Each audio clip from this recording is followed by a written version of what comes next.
बंधुगण नमस्कार।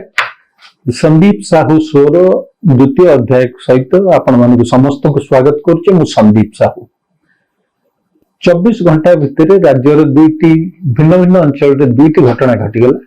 प्रथम टी होची सुंदरगढ़ जिल्लार राजगांगपुर ठारे एवं द्वितीय भद्रक वासुदेवपुर ठारे।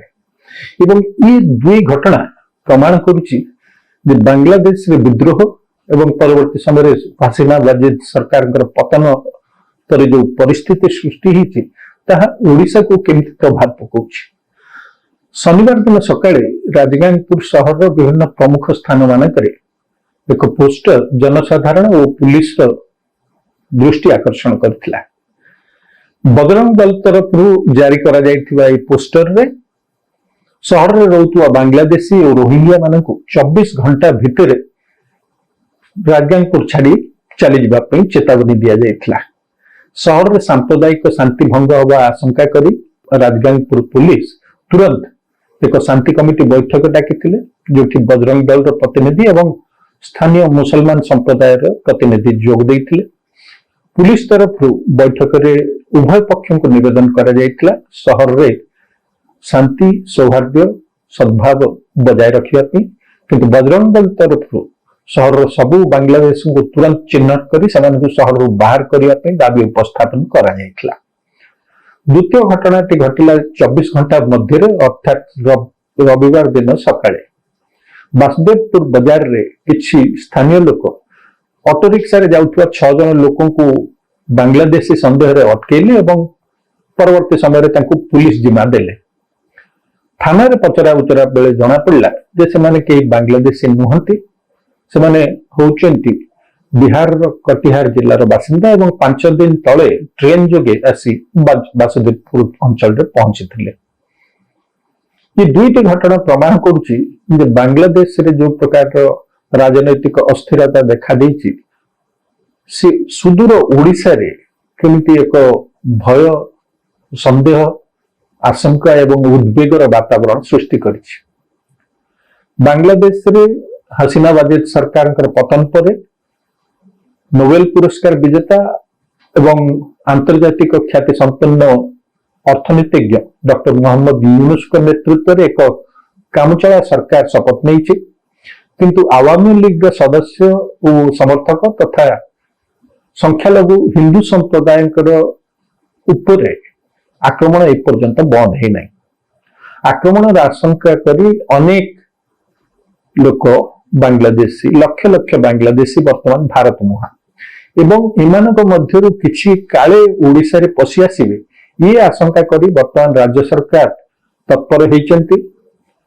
तटवर्ती सुरक्षा को कड़ाकड़ी करा जायछि एवं उपकूल अंचल 7टी जिल्लार जिल्लापाल मानकु संभाव्य अनुप्रवेश उपरे निघा रखिया पे एवं ताकु प्रतिहत करिया पे कड़ा निर्देश दिया जायछि। ये सब व्यवस्था को भेद करी एवं ये सुरक्षा व्यवस्था को अतिक्रम करी जदि किछि बांग्लादेशी सतरे ओडिशा प्रवेश करि आसंती तब तांको आमे रोकिया पे चिन्हट करिया पे समर्थ कि ये प्रश्नर उत्तर खोजिया पूर्व आमे देखिबा जे बांग्लादेशी माने ओडिशा रे केमिति पहुंचंती। बांग्लादेशी माने ओडिशा आसीबा पे मुख्यतः दुईटी पथर व्यवहार करथांती, गोटी हला जलपथ एवं गोटी स्थल पथ। जलपथ रे आसिले बांग्लादेश तट ठारू ओडिशा तट प्राय 200 किलोमीटर दूर एवं अतीत रे देखा जायछि जे अनेक बांग्लादेशी छोट छोट डंगा रे समुद्र पथ रे आसी ओडिशा उपकूल रे पहुंचंती एवं एमानक रोकिया पे एमानक ऊपर नजर रखिया पे एक त्रिस्तरीय सुरक्षा व्यवस्था रही एवं ता अनुसार प्रथम 5 किलोमीटर तट ठारू नहीं 5 किलोमीटर पर्यंत जो अंचल तार सुरक्षा दायित्व रही मरीन पुलिस पाखे एवं 5 किलोमीटर नहीं 80 किलोमीटर पर्यंत जो अंचल अच्छी तार सुरक्षा रही कोस्टगार्ड बा तटरक्षी बाहिनी हाथ में। 80 किलोमीटर पर जो आंतर्जातिक जलराशि आरंभ हो तार सुरक्षा दायित्व रही नेवी बा नौसेना उपरे।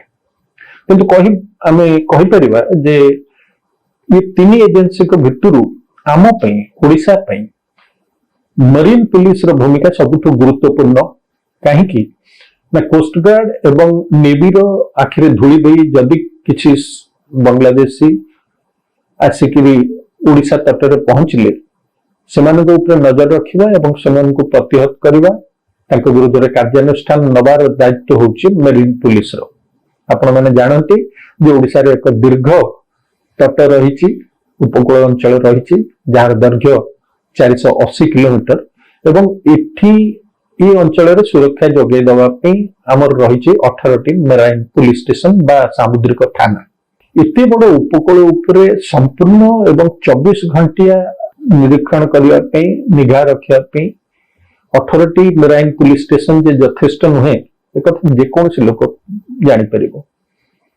ଏବଂ ଯୋଉ 18ଟି ମେରିନ ପୁଲିସ ଷ୍ଟେସନ ବି ଅଛି ସେଥିରେ ଅତୀତରେ ଆମେ ଦେଖିଛୁ ଅନେକ ଜାଗାରେ ଆବଶ୍ୟକ ସଂଖ୍ୟକ ପୁଲିସ କର୍ମଚାରୀ ନାହାନ୍ତି, ଉପକରଣ ନାହିଁ, ଯେମିତିକି speed boat, night vision goggles, ଅସ୍ତ୍ରଶସ୍ତ୍ର ଯାର ଘୋର ଅଭାବ ରହିଛି। ଅନେକ ସମୟରେ ଦେଖାଯାଇଛି ଯେ ସ୍ପିଡ ବୋଟ ଅଛି କିନ୍ତୁ ଚଳକ୍ଷମ ଅବସ୍ଥାରେ ନାହିଁ। ଅନେକ ସମୟରେ ଏକଥା ମଧ୍ୟ ଦେଖାଯାଇଛି ଯେ ବେଆଇନ ମାଛ ଧରାକୁ ଧରୁଥିବା ଡଙ୍ଗାକୁ ଜବତ କରିବାକୁ ଯାଇ ମେରିନ ପୋଲିସ ନିଜେ ଆକ୍ରମଣର ଶିକାର ହେଇଛନ୍ତି।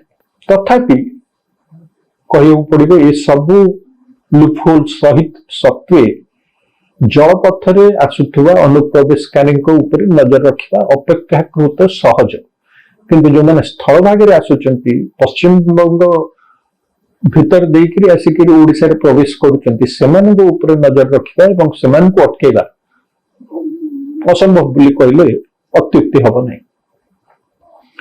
ରାଜ୍ୟ ସରକାର କହୁଛନ୍ତି ଯେ ବାଂଲାଦେଶରେ ବିଦ୍ରୋହ ପରେ କେହି ଜଣେ ବି ବାଂଲାଦେଶୀ ଏପର୍ଯ୍ୟନ୍ତ ଓଡ଼ିଶାରେ ପ୍ରବେଶ କରିଥିବାର ଖବର ନାହିଁ। କିନ୍ତୁ ଆମେ ରାଜଗାଙ୍ଗପୁର ଏବଂ ବାସୁଦେବପୁର ଘଟଣାରେ ଦେଖିଲେ ଯେ ଜଣେ ବି ବାଂଲାଦେଶୀ ଏପର୍ଯ୍ୟନ୍ତ ପ୍ରବେଶ ନ କରିଥିଲେ ମଧ୍ୟ ବିଭିନ୍ନ ଅଞ୍ଚଳରେ କେମିତି ଉତ୍ତେଜନାମୂଳକ ପରିସ୍ଥିତି ସୃଷ୍ଟି ହେଇପାରେ ସେ ଏହି ଦୁଇଟି ଘଟଣାରୁ ଆମେ ଦେଖିଲେ। ଏବଂ ସତରେ ଯଦି କିଛି ବାଂଲାଦେଶୀ ଓଡ଼ିଶାରେ ଅନୁପ୍ରବେଶ କରିବାରେ ସମର୍ଥ ହୁଅନ୍ତି ତେବେ ଆମ ରାଜ୍ୟର ସାମ୍ପ୍ରଦାୟିକ ଏବଂ ସାମାଜିକ ସୌହାର୍ଦ୍ଦ୍ୟ ଏବଂ ସଂହତି ଯେ ଗୁରୁତର ଭାବେ ବ୍ୟାହତ ହେବ ଏଥିରେ ସନ୍ଦେହ ନାହିଁ। ଧରି ନିଆଯାଉ ଯେ କଡ଼ାକଡ଼ି ସୁରକ୍ଷା ବ୍ୟବସ୍ଥା ଯୋଗୁଁ ଜଣେ ବି ବାଂଲାଦେଶୀ ଓଡ଼ିଶାରେ ପ୍ରବେଶ କରିବାରେ ସମର୍ଥ ହେବେ ନାହିଁ, କିନ୍ତୁ ଏହା ସତ୍ତ୍ୱେ ଓଡ଼ିଶାରେ ବାଂଲାଦେଶୀ ଅନୁପ୍ରବେଶକାରୀ ସମସ୍ୟାର ସମାଧାନ ହେବ ନାହିଁ। କାହିଁକି ନା ଏବେ ମଧ୍ୟ ଓଡ଼ିଶାର ବିଭିନ୍ନ ଅଞ୍ଚଳରେ ବିଶେଷ କରି ଉପକୂଳ ଅଞ୍ଚଳରେ ବହୁ ସଂଖ୍ୟକ ବାଂଲାଦେଶୀ ବେଆଇନ ଭାବରେ ରହୁଛନ୍ତି, ଯାହାଙ୍କ ବାବଦରେ ନିର୍ଦ୍ଦିଷ୍ଟ ତଥ୍ୟ କାହା ପାଖରେ ନାହିଁ। এই ଗ୍ରାଫିକଟି ଉପରେ ନଜର ପକାନ୍ତୁ। ବିଧାନସଭାରେ ରାଜ୍ୟ ସରକାର ଦେଇଥିବା ତଥ୍ୟ ଅନୁଯାୟୀ ଓଡ଼ିଶାରେ ଅଛନ୍ତି 3740 ଜଣ ବାଂଲାଦେଶୀ ଅନୁପ୍ରବେଶକାରୀ। ଏମାନଙ୍କ ମଧ୍ୟରୁ ସବୁଠୁ ଅଧିକ 1649 ଜଣ ଅଛନ୍ତି କେନ୍ଦ୍ରାପଡ଼ାରେ, 1112 ଜଣ ଅଛନ୍ତି ଜଗତସିଂହପୁର ଜିଲ୍ଲାରେ ଏବଂ 655 ଜଣ ଅଛନ୍ତି ମାଲକାନଗିରି ଜିଲ୍ଲାରେ। କିନ୍ତୁ ରାଜ୍ୟରେ ବେଆଇନ ଭାବରେ ରହୁଥିବା ବାଂଲାଦେଶୀଙ୍କ ସଂଖ୍ୟା ଯେ ସରକାରୀ ପରିସଂଖ୍ୟାନ ଠାରୁ ଢେର ଅଧିକ ଏଥିରେ ସନ୍ଦେହ ନାହିଁ। କିଛି ଲୋକ କହୁଛନ୍ତି ବାଂଲାଦେଶୀ ଅନୁପ୍ରବେଶକାରୀଙ୍କ ସଂଖ୍ୟା ଲକ୍ଷେରୁ ଅଧିକ, ଆଉ କିଛି ଏକଥା ମଧ୍ୟ କହୁଛନ୍ତି ଯେ ଏମାନଙ୍କ ସଂଖ୍ୟା 10 ଲକ୍ଷରୁ ମଧ୍ୟ ଅଧିକ। ପ୍ରକୃତରେ ଏ ସଂଖ୍ୟା କେତେ ତାହା ନିର୍ଦ୍ଧାରଣ କରିବା ପାଇଁ ଏକ ସାନି ସର୍ଭେ କରାଯିବ ବୋଲି ଘୋଷଣା କରିଛନ୍ତି ଓଡ଼ିଶାର ଆଇନ ମନ୍ତ୍ରୀ ପୃଥ୍ୱୀରାଜ ହରିଚନ୍ଦନ। କିନ୍ତୁ এই ସର୍ଭେରେ ପ୍ରକୃତରେ ସବୁ ବାଂଲାଦେଶୀଙ୍କୁ ଚିହ୍ନଟ କରାଯାଇ ପାରିବ କି ନାହିଁ ତାକୁ ନେଇ ସନ୍ଦେହ ରହିଛି, କାରଣ ବାଂଲାଦେଶୀ ମାନଙ୍କୁ ଚିହ୍ନଟ କରିବା ଏବଂ ସେମାନଙ୍କୁ ପ୍ରତ୍ୟର୍ପଣ କରାଯିବା ପାଇଁ ଆଗରୁ ମଧ୍ୟ ଉଦ୍ୟମ ହେଇଛି। ପ୍ରାୟ 20 ବର୍ଷ ତଳେ এইଭଳି ଏକ ସର୍ଭେ ହେଇଥିଲା ଏବଂ ସେ ସର୍ଭେରେ କେବଳ କେନ୍ଦ୍ରାପଡ଼ା ଜିଲ୍ଲାରେ 1551 ଜଣ ବିଦେଶୀ ନାଗରିକ ବା ବାଂଲାଦେଶୀ ଅନୁପ୍ରବେଶକାରୀ ଚିହ୍ନଟ ହେଇଥିଲେ ଏବଂ ସେମାନଙ୍କୁ ଜିଲ୍ଲା ପ୍ରଶାସନ ତରଫରୁ କ୍ୱିଟ୍ ଇଣ୍ଡିଆ ନୋଟିସ ବା ଭାରତ ଛାଡ଼ ନୋଟିସ ମଧ୍ୟ ଜାରି କରାଯାଇଥିଲା। କିନ୍ତୁ ପରବର୍ତ୍ତୀ ସମୟରେ ये नोटिस को लेकर विभिन्न महल रे प्रतिवाद स्वर उठिथिला, संसद रे मध्य याकु लेकर आलोचना हेतिला एवं कोर्ट रे मामला हेतिला। ये सब कारणरू से निष्पत्ति सेतबेले कार्यकारी हेई पार नथिला एवं 2019 मसीहा डिसेंबर 11 तारिख रे संसद रे नागरिकता संशोधन आईन बा सिटीजन्स अमेंडमेंट बिल जहाकू संक्षेप रे आमे सीएए बोली कहू पारिथला परे ये जो संभावना थिला सेमान को प्रत्यर्पण करिवार से संभावना और रहिला नहीं। काहेकि ना आईन रे व्यवस्था थिला सीएए आईन रे जे 2014 मसीहा डिसेंबर 31 तारिख पूर्व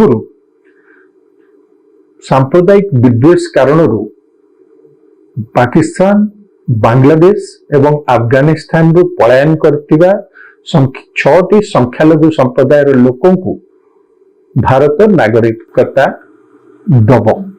सूचना योग्य जे ओडिशा रे रहुथिबा सबु बांग्लादेशी मूलर लोक बेआईन भाव में रहुनांती।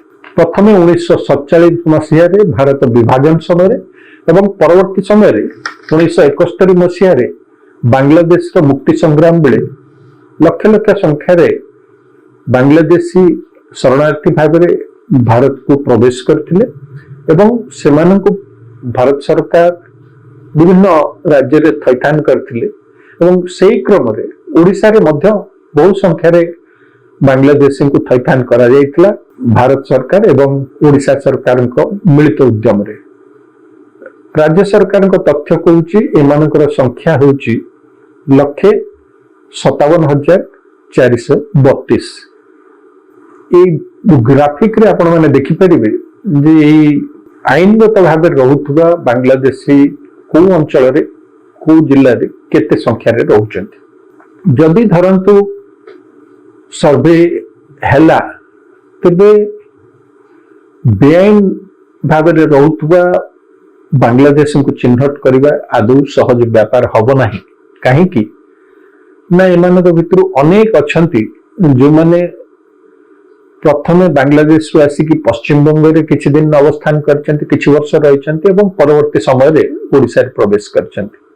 किछि लोक एमती अछंती जो माने मूलतः बांग्लादेशी किंतु विवाह करचंती भारतीय को। अनेक लोक एमती अछंती जो माने कि राजनेता एवं स्थानीय प्रशासनिक अधिकारी सहायता रे ration card, voter identity card एपरिक आधार कार्ड मध्य हाथी नहीं। एमानकु विदेशी साब्यस्त करवा एक दुरूह व्यापार एथिरे संदेह नहीं। एवं धरि निया जाऊ जे समस्त समस्या सत्वे किछि जदि बेआईन भाव में रहुथुवा बांग्लादेशी चिन्हट हेले तबे तांको भितरु अनेक हुए तो एमती थिबे जो माने 2014 मसीहा पूर्वरु भारत रे प्रवेश करथिबे एवं सेही दृष्टि सीएए आईन अनुसार से माने भारतीय नागरिकता पाइबा पई हकदार। तापरे भी जदि 2014 मसीहा परे किछि बांग्लादेशी आसीथिबे एवं से माने सेही सर्वे रे चिन्हट हेबे तबे से माने जे अदालत रो आश्रय नेबे एथिरे संदेह नाही। एवं 2005 मसीहा रे घटना रे हमें देखि सारिछे जे भारतर न्यायिक व्यवस्था जो मंथर गति सेथिरे एभली मामला रे फैसला आसीबा पई वर्ष वर्ष लागि जाए एवं जे पर्यंत कोर्ट रो फैसला न आछि सेमान को प्रत्यर्पण करा जाई परिबो नाही। एवं न्यायिक प्रक्रिया सरिला परे मध्य जदि किछि बांग्लादेशी चिन्हट हेकि रहिले प्रत्यर्पण करिया को चेष्टा करा गेला सेटा आदौ सहज हबो नै। एति पई जे जदि धरंतु बांग्लादेश सेमान को ग्रहण करिया पे मना कर देला तले हम कोन कर परिबा तांको तो समुद्र गर्भ रे फोपाड़ी दिया जाई परिबो नै। किंतु जो गोटे जिनस आम ओडिशा सरकार करि परिबे सेटा होउची जे अतीत रे जो माने आछंती किंतु या परठारु जणे मध्य बांग्लादेशी जेमती बेआईन भाव में ओडिशा रे प्रवेश करि न पारंती एठी अवस्थान करि न पारंती ताहा निश्चित करिबा। किंतु सेतक निश्चित करिया पे आमको आमर सुरक्षा व्यवस्था को यथेष्ट उन्नत एवं कड़ाकड़ी करिया पड़िबो एवं आमे आशा करिबा राज्य सरकार से दिगरे आवश्यक पदक्षेप नेबे। ये थिला आजिर अध्याय। खूब शीघ्र आपण मानकु आ गोटे नुआ विषय नै आलोचना उपस्थापन करिया पे मु आसीबी एवं एई सुजोग रे आपण मानको पुणी थरे अनुरोध करूची जे चैनल टी जदि आपनको भलो लागुथाय ए कार्यक्रम जदि भलो लागुथाय तेबे लाइक शेयर एवं सब्सक्राइब निश्चय करंतु एवं सब्सक्राइब कला परे ता उपरे थिबा घंटी बा बेल को निश्चय क्लिक करंतु। धन्यवाद। नमस्कार। वंदे उत्कल जननी।